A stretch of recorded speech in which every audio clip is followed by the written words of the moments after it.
lai hem tu ka tong sino nawang ka tra sor kla enga o ka ngai em se baksam klamoi te i thang no chung pom lai nawang klei ka zum no o ka ngai che ka ngai em se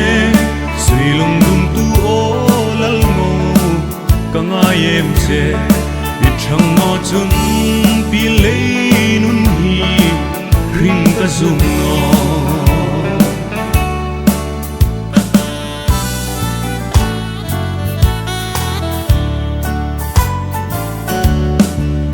le zulung pui lo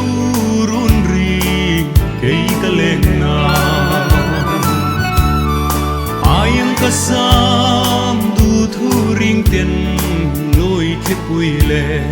ma ten zalin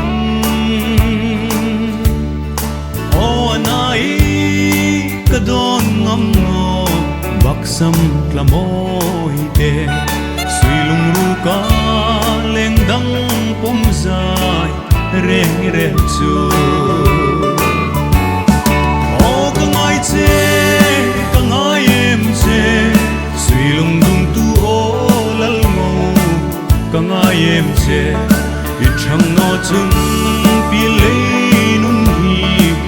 ring ka zum no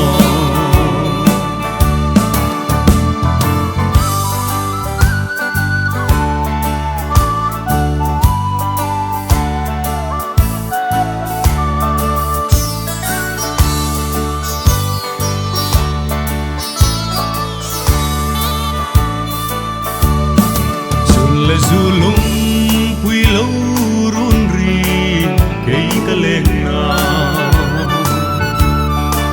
ayang kasam du thu ring ten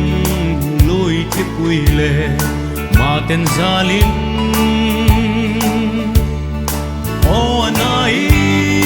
ka don ngam no baksam klamoi te sui lung ru ka leng dang